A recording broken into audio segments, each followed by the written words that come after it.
Welcome to The Explainer. So today, we're going to dive into a story that probably sounds super familiar. The brilliant employee who's also kind of difficult. We're going to peel back the layers on this common issue and show you how it's often a symptom of a much deeper and way more expensive problem that could be pushing your best people right out the door. So let me ask you something, and I bet this is going to hit close to home.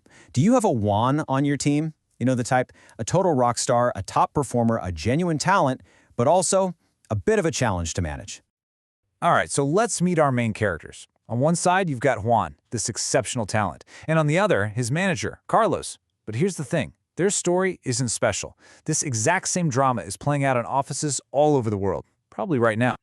So when things start to get tense, what's the knee-jerk reaction from the higher-ups? It's almost always the same, right? Juan's the problem. He gets slapped with a label, an HR issue, and the solution is always that he needs coaching on soft skills. The message is clear, he's the one who needs to change.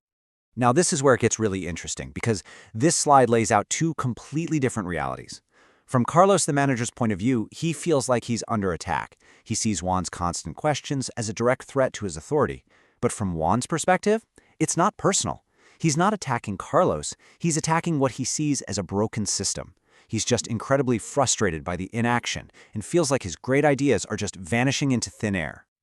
Okay, so we've got two people butting heads. Simple, right? Well, what if I told you that neither Juan nor Carlos is the real problem here? Let's dig into how this little personal conflict is actually a huge red flag for a much bigger systemic failure. And that brings us right to the heart of the matter. Juan isn't the problem. He's just the symptom. He's the loud, blinking warning light on the dashboard of a leadership system that just can't handle and is frankly scared of constructive conflict. This broken system, it's usually run by someone the source material calls a hero leader. Now don't let the name fool you. This isn't a hero who saves the day.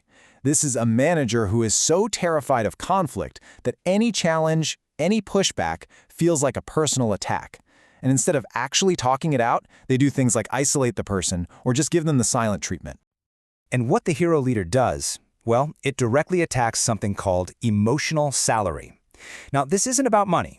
This is all the other stuff that makes you love your job, feeling safe to speak up, having a sense of purpose, and seeing a real path to grow. And let's be honest, in today's world, that emotional salary is the glue that keeps your best people from walking out the door. And wow, this slide just lays out the devastating domino effect. When a hero leader shuts down someone like Juan, the first thing to die is psychological safety. Everyone else on the team sees what happened and they learn a very quick lesson. It is safer to just shut up. From there, growth opportunities dry up because the system starts rewarding people who go along to get along, not the people who are actually good at their jobs. Innovation grinds to a halt, and pretty soon, your most talented people lose their sense of purpose entirely.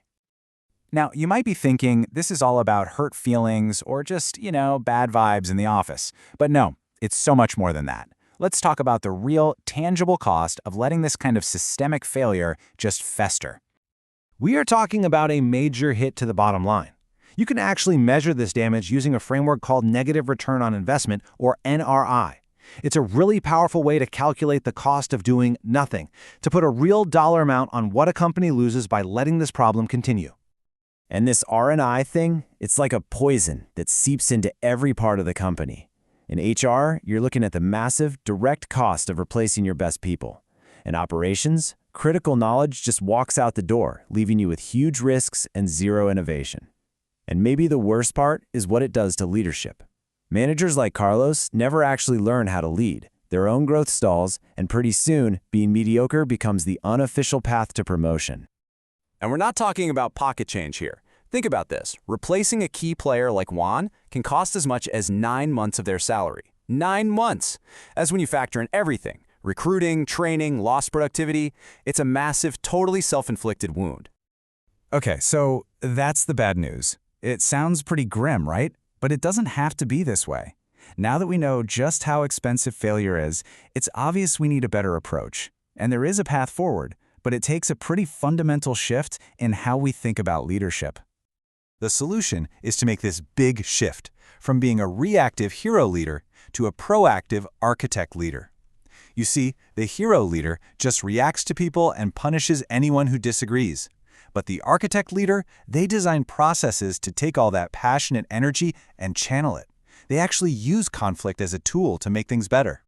So how does an architect leader actually pull this off? It's not about feelings, it's about building a system with 3 clear, non-negotiable steps.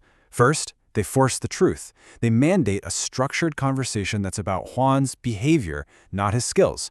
It separates the great idea from the rough delivery. Second, they channel that energy. They give him ownership of a new project, which gives him the autonomy he's been craving. And third, they audit the leader. If Carlos can't figure out how to coach Juan, the system itself steps in to coach Carlos. It makes it impossible to just sweep the problem under the rug.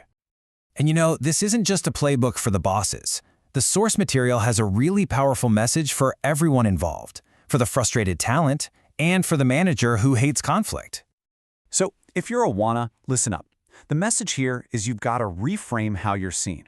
Your problem isn't your talent, it's how you're packaging your ideas. Stop being the person who just points out problems, and start being the person who owns the process to fix them. And for every Carlos listening, the message is just as direct. That one difficult conversation you're avoiding, it could literally cost you your best person. The system is there to help you. Your job is to use it, to see that conflict not as a threat, but as an engine for making everything better. And all of this really boils down to one final crucial question. It's so easy to blame one person or another, but it's way more useful to look at the system they're in. So take a hard look at your own company, at your own team, and ask yourself honestly, is our system designed to build our best people up, or is it slowly breaking them down?